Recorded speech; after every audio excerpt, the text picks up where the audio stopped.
Why does current fundamental physics advance theories that never materialize? How capitalism destroyed genuine science? Did the founders of quantum mechanics get something deeply wrong? This is not about the conspiracy, it's about the critical thinking. The Royal Swedish Academy of Sciences has decided to award the 2011 Nobel Prize in Physics with one half to Professor Sol Perlmutter, the Supernova Cosmology Project. This might be the breakthrough paper of the year. A group of astrophysicists have found convincing evidence that the Nobel Prize for Dark Energy was awarded in error.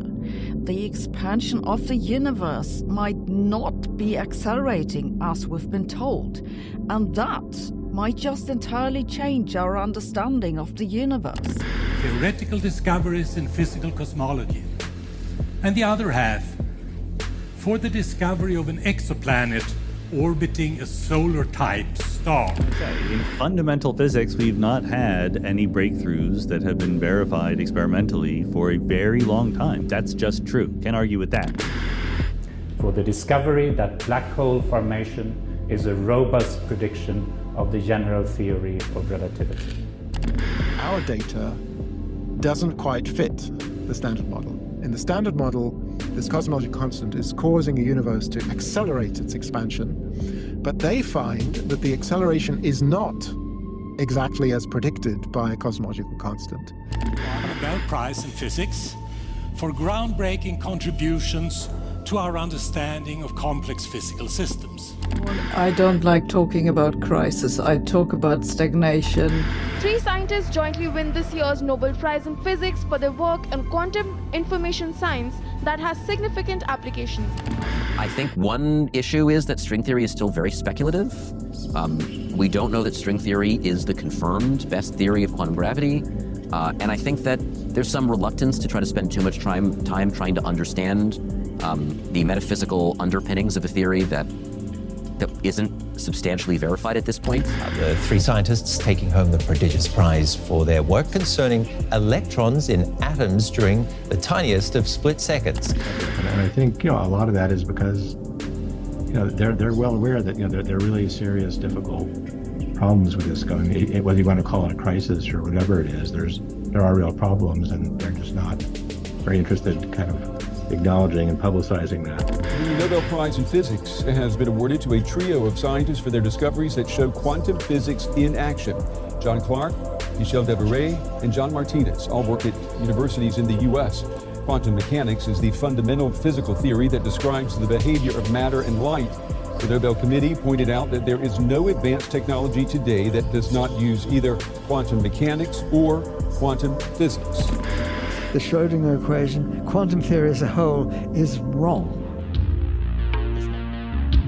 Positivism is a wrong way.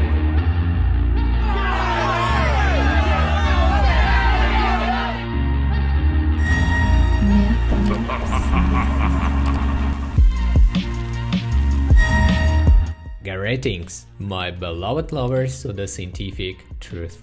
I'm Vlad, and as I promised in the last video, today we will discuss the fundamental reasons of the crisis in physics. In numerous interviews, well-known theoretical physicists are often asked whether fundamental physics is experiencing a crisis or a period of stagnation, and if so, what the underlying causes are. Surprisingly, their responses are frequently vague, hesitant, and sometimes even contradictory, suggesting that the roots of the problem are not well understood or openly addressed. For this reason, I decided to analyze this question in depth. What I uncovered goes far beyond the usual explanations you may have heard. Many of the key facts are rarely discussed in the public and are almost entirely absent from the popular scientific narratives. By the end of this video, I hope to challenge your current perspective not only on the fundamental physics, but on the modern scientific enterprise as a whole. Let's go into it.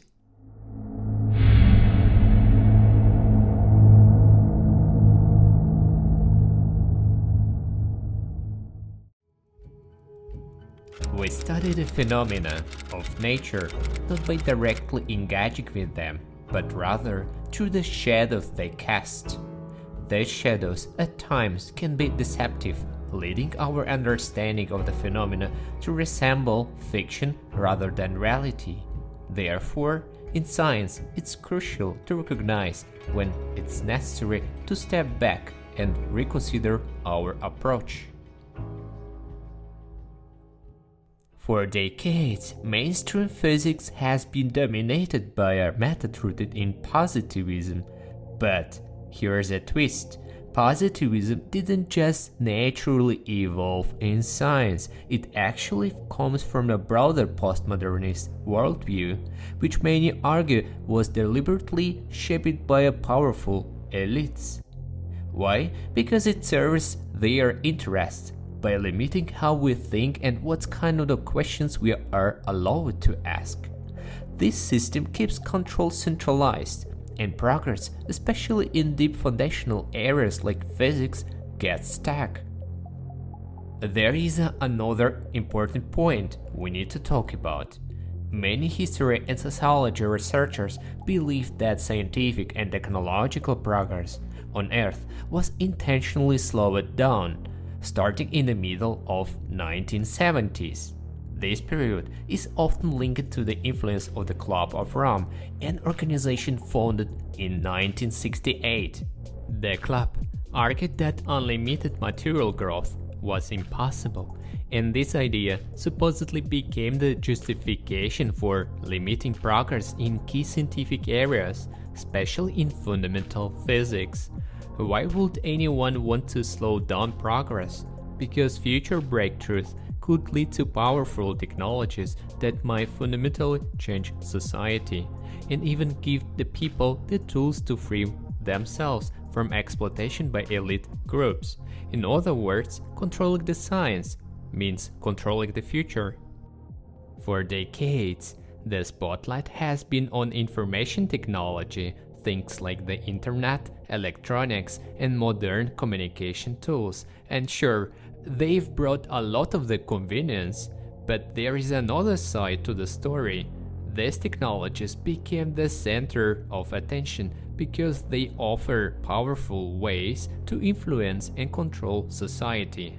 And while they look like progress on the surface, they often act as distractions, shiny tools that keep us busy, while the deeper reality of societal exploitation stays hidden in the background. Let's talk about how capitalism fits into this bigger picture of control in the postmodern era.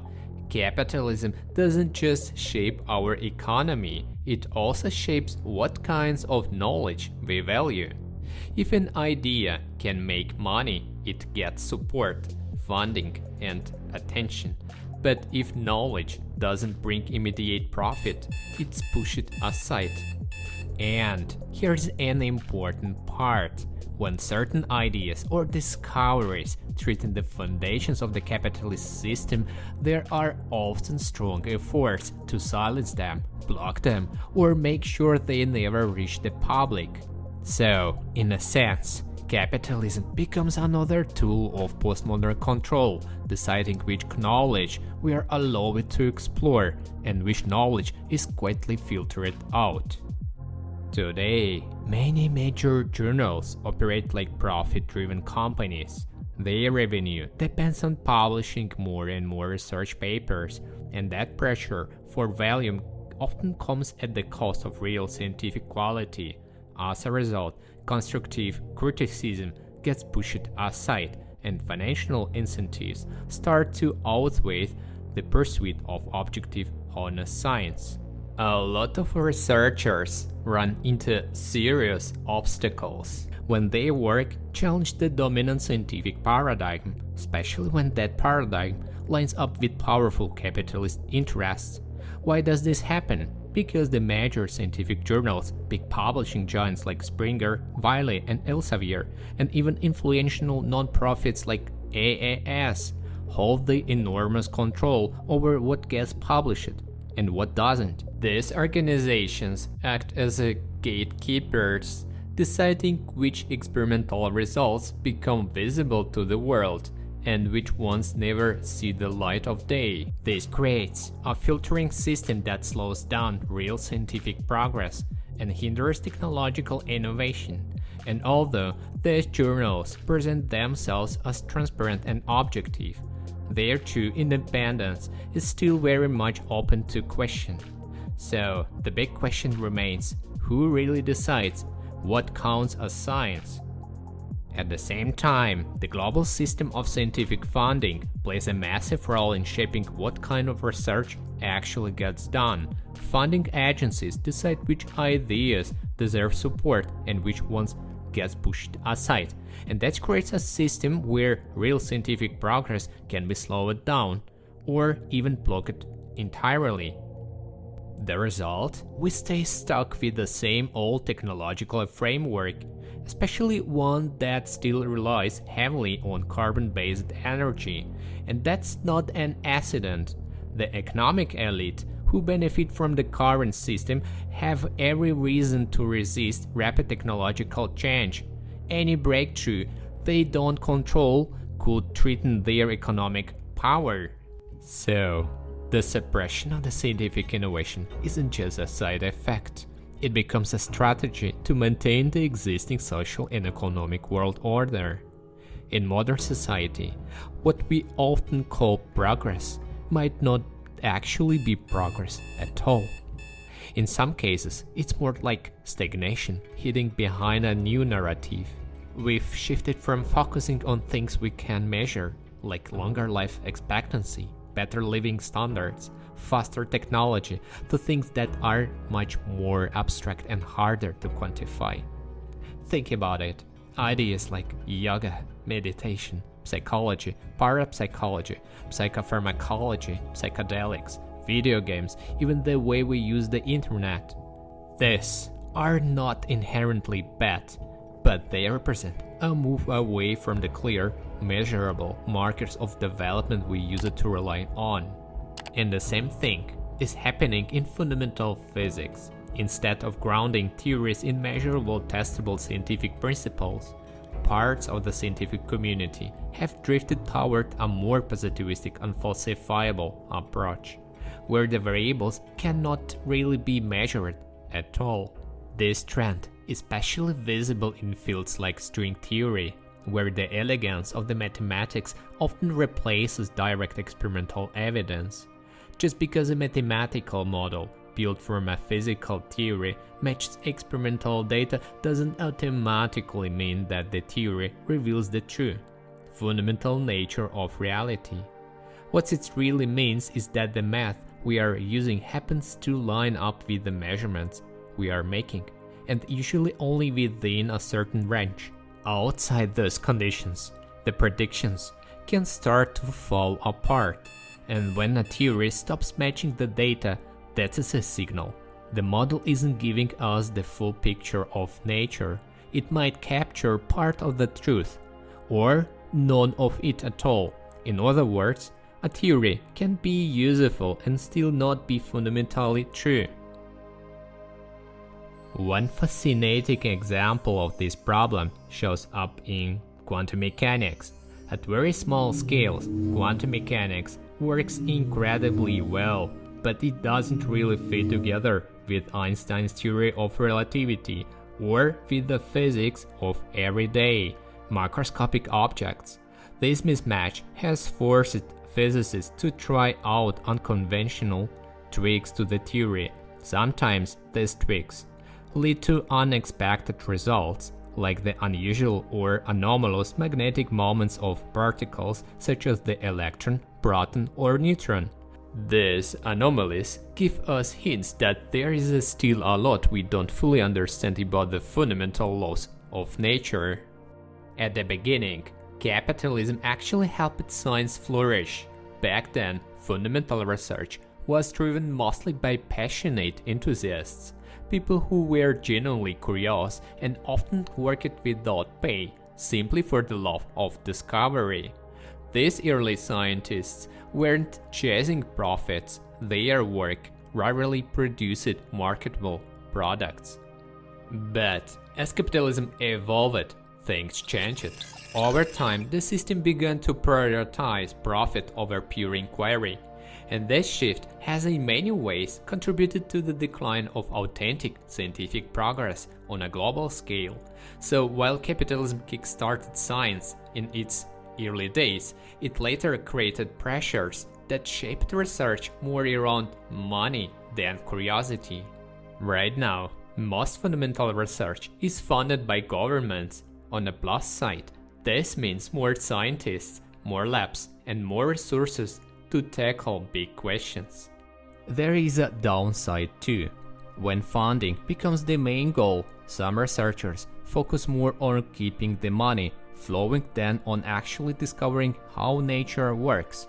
This can lead to pseudoscience or work that looks scientific on the surface but doesn't really push our understanding forward. So, while government funding has huge benefits, it can also create incentives that don't always align with the pursuit of truth. When a researcher secures a scientific grant, which can sometimes be worth millions of euros, a significant chunk of that money doesn't actually go straight to the researcher.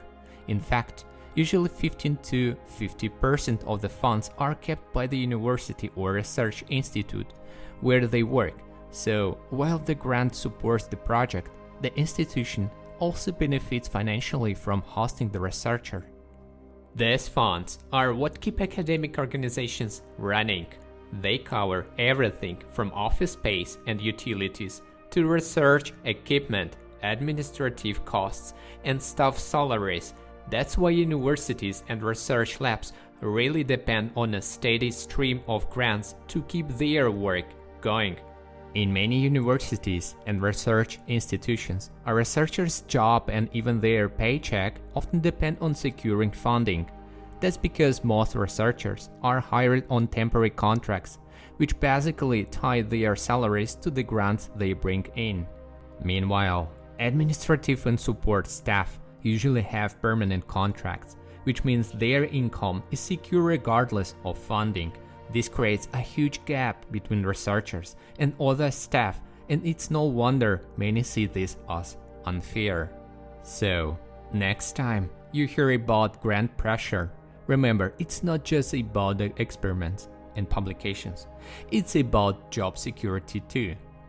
A lot of academic careers, especially for bachelor's, master's, PhD students, and postdocs, are funded through grants. On the surface, it seems fine, but here is the problem. These grants often require producing scientific papers, and in many cases, the principal investigator, the professor who holds the grant, is credited as an author, even if they didn't actually do the research. So, what happens? Students and early career researchers end up doing the heavy lifting, writing the papers, running experiments, while the credit goes to those in power. These papers are not just about sharing the knowledge, they are often primarily produced to secure the next grant, creating a cycle where the system becomes more about funding and more productivity than science itself. And let's not forget, most of this money comes from taxpayers, so the public is funding a system that exploits young scientists rather than supporting genuine discovery. It's a system that rewards hierarchy over curiosity, and that's something we need to start talking about. We often think of grants as purely professional. They are meant to fund our research, but in reality, there is also a personal side, the desire to achieve something meaningful, to make an impact. Here is a problem.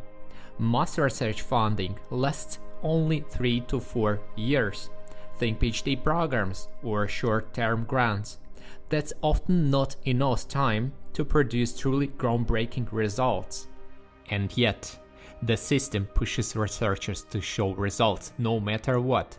Even if the research isn't fully mature, we feel the pressure to present any outcome that looks successful. In order for research to get published in high-impact journals or even catch the attention of the media, scientists are often expected to show that their results have big societal relevance. Sounds reasonable, right? But here's a catch. The pressure sometimes pushes researchers to overhype their findings, making their experiments sound like world-changing breakthroughs.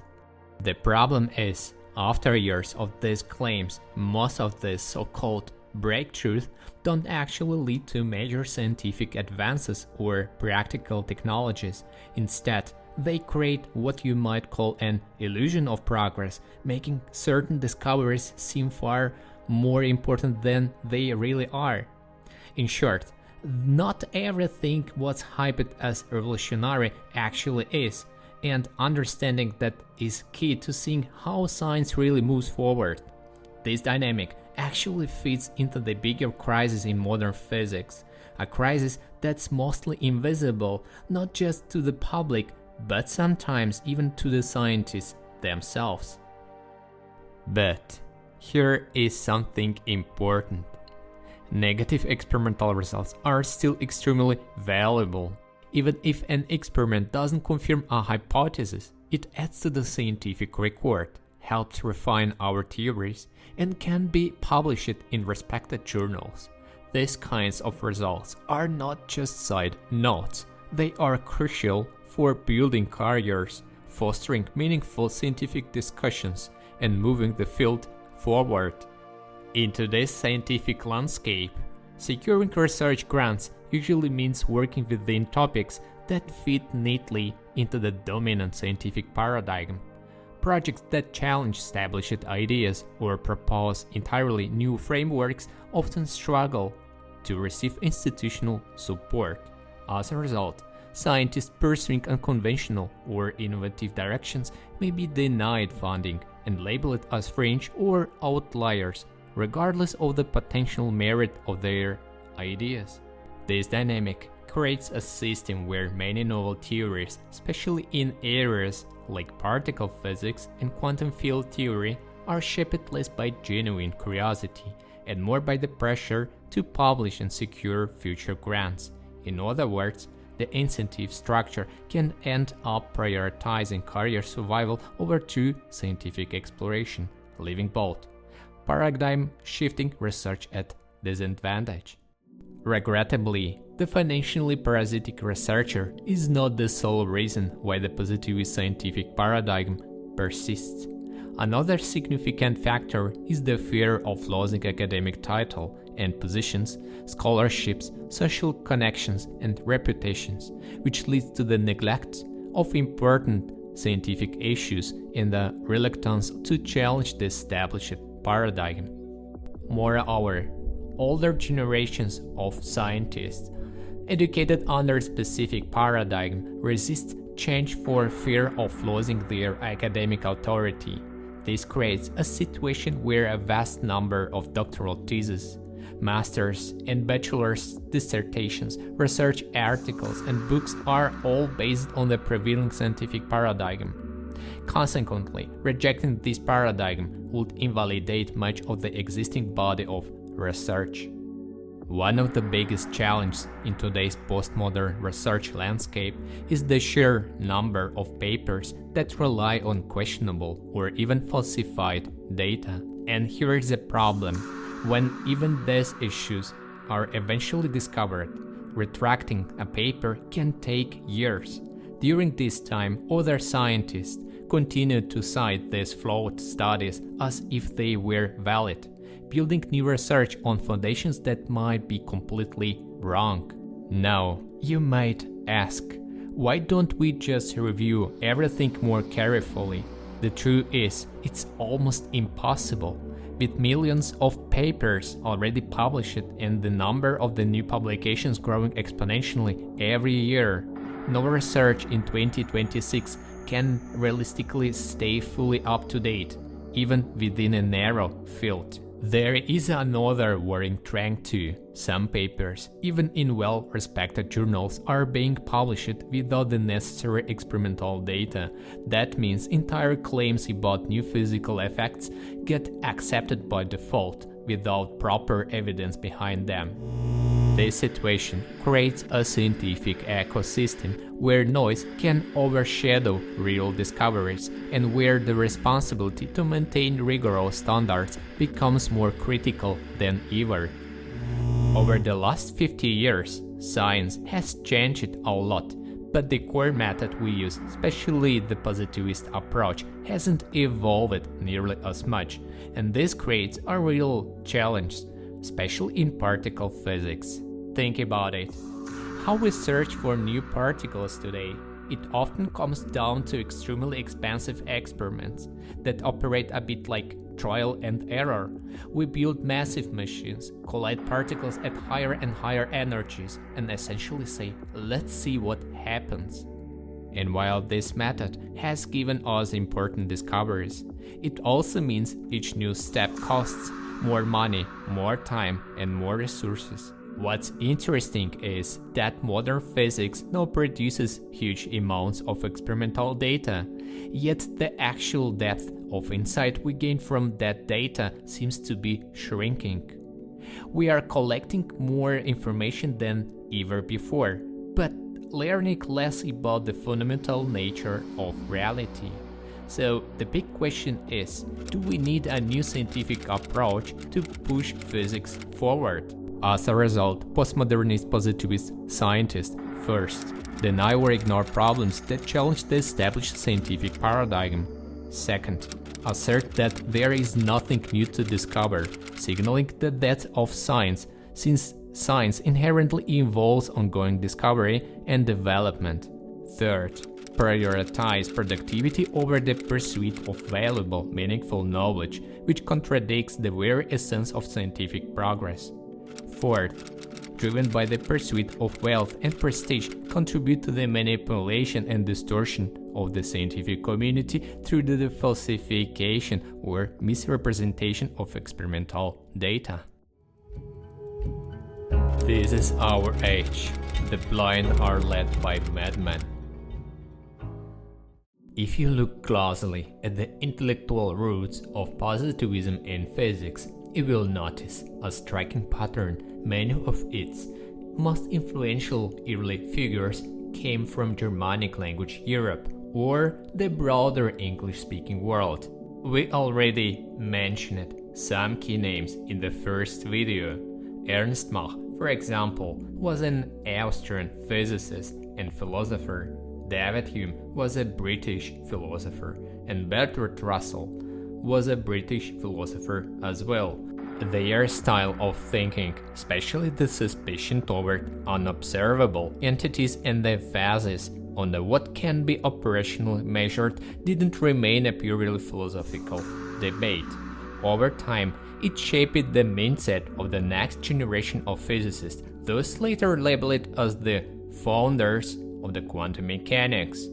If you scan a typical chronology of early quantum theory, many central figures, again, come from the same cultural linguistic sphere. Max Planck, Max Born, and Werner Heisenberg from Germany, Niels Bohr from Denmark, Erwin Schrödinger and Wolfgang Pauli from Austria, Paul Dirac from UK, and Arthur Compton from US. My point here is not that language causes ideas, but that historically dominant scientific ecosystem can strongly amplify a particular philosophical style. This is a positivism. At the start of the 20th century, physics was shaped largely by the German-speaking scientific world, with Germany at its center, because this community set much of agenda through universities, journals, and leading research groups. It also helped spread certain philosophical attitudes, including versions of positivism far beyond Central Europe. And this matters because it fits directly into one of the biggest fault lines in quantum theory: what probability actually means. Figures associated with the Copenhagen tradition, often linked to the names like Heisenberg, accepted an interpretation in which the behavior of microscopic objects is not merely unpredictable because of missing information, but is instead fundamentally and ontologically probabilistic in nature. In that view, probability is not just a mathematical tool, it reflects something about reality itself. Einstein, in contrast, leaned toward a more deterministic picture of the microworld. He rejected the idea that the probability is the final layer of explanation and argued that quantum theory, as it stood, might be incomplete, capturing statistics correctly, but not the full underlying mechanism. So, the real divide isn't simply Copenhagen versus Einstein. It's a deeper question. Is probability in quantum mechanics epistemic, about what we know, or ontic, about what is? In broad terms, the Copenhagen-style tradition supported by Heisenberg and Feynman is often read as leaning toward the second view, while Einstein famously resisted the idea that randomness is the final story. Probability is a mathematical tool we use when a system is too complex or when we lack complete information. Take a simple example, a spinning coin. In principle, if you knew the exact initial conditions, position, angular velocity, air resistance, surface properties, etc., you could predict the outcome deterministically. But because we usually don't know all of that, we use probability to make statistical predictions. In that sense, probability reflects limited knowledge, not necessarily a fundamentally random reality. Although Einstein supported what I consider a more adequate interpretation of quantum mechanics, he remained, in broader sense, a philosophical positivist. As a result, he departed from strict scientific methodology in both the special and general theories of relativity, a point that I will examine in detail in upcoming videos. So, if you think that the German scientific school of early 20th century gave impetus to the development of global physics, that's just an illusion. In fact, they led science down a false path, moving further and further away from the truth. Of course, initially, as this false path developed, it bore technological fruit, as shown in the first video, but in the long-term strategic direction, it led fundamental physics to a dead end. If the German school of physics served as a tool for spreading the philosophy of positivism throughout the world, then on the other hand, positivism served as a tool of capitalism to slow scientific and technological progress worldwide.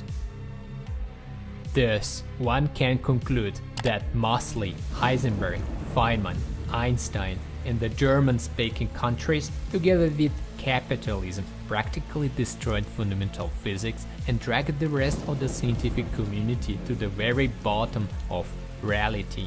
Whether Heisenberg, Feynman, and Einstein did this deliberately for selfish reasons, or simply sincerely thought that their philosophy was true, remains a mystery at this point.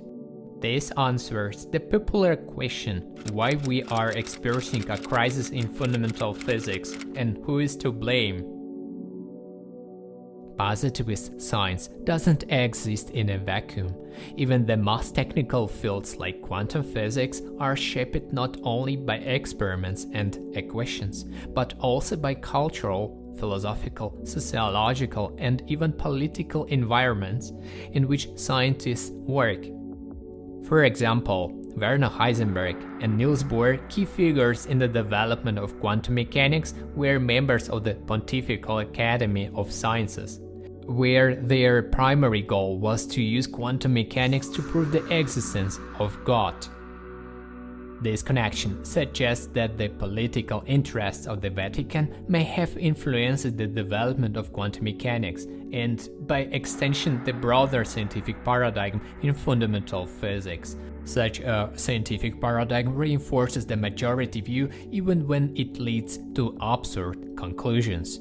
The dominance of quantum mechanics, as well as special and general theories of relativity in the historical development of the positivist scientific paradigm, can be attributed not only to social economic factors, but also to the historical crisis within a fundamental science. First, the desire of political elites to curb scientific and technological progress on a global scale to prevent the emergence of technologies of freedom such as vacuum-free energy. Second, the unusual experimental results in early 20th century concerning atomic nuclei and the structure of atoms. Third, the undeveloped state of fluid mechanics in the early 20th century with the necessary mathematical framework for fluid dynamics only emerging about 100 years later. This topic will be discussed in detail in following videos. Fourth, the results of positivistic research concerning the structure of quantum field theory and the theories of relativity, which exhibit inconsistencies with certain experimental data discussed in following videos, have not been dismissed by contemporary physics. This is because within the current framework of scientific understanding, no alternative theories provide a more accurate or comprehensive explanation than these established models. In contrast, we aim to address the ongoing crisis in fundamental physics by offering an alternative paradigm. In the end, quantum mechanics, despite all its successes, comes with real limitations. And here's the key point: those limitations can't be solved from within quantum mechanics itself. But there might be another way forward. If fundamental physics takes a step back and re-examines certain stage of its own history, we could explore a parallel path, one that doesn't follow the traditional evolution of quantum theory. This alternative direction is captured by what's called deterministic advanced mechanics, a framework that offers a fresh perspective and could help us push beyond the theoretical boundaries we face today. And this matters for more than just physics. The future of our entire civilization is deeply connected to the foundational principles of science.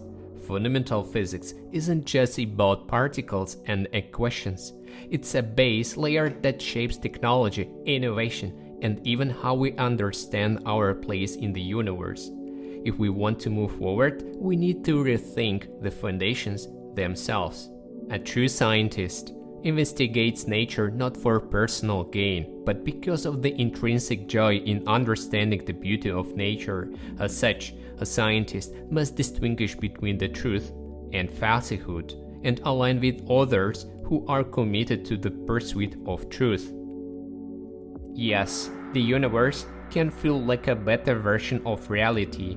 The rules built into it often look strange, even unnecessarily complicated. But that doesn't mean we are incapable of understanding what's really going on, as some strict positivist takes might suggest.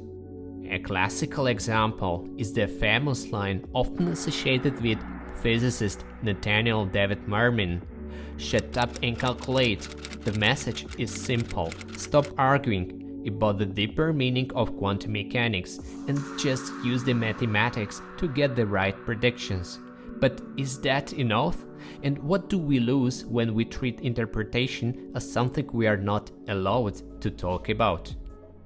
Thank you for watching. I hope these last two videos, made up of 4 parts, gave you new insights and maybe even challenged some of the ideas you've heard from the popular physicists, or even from the school and university. A lot of what's commonly taught about physics isn't as accurate as it seems, and honestly, this is just the beginning. In upcoming videos, we are going to go even deeper.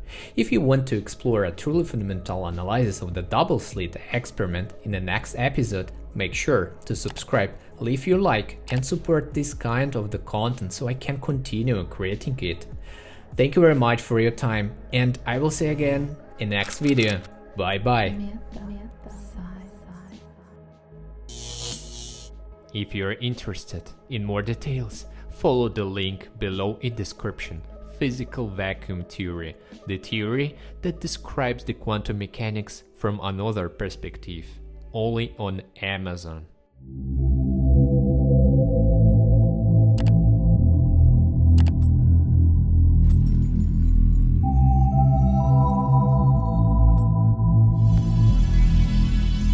Meta.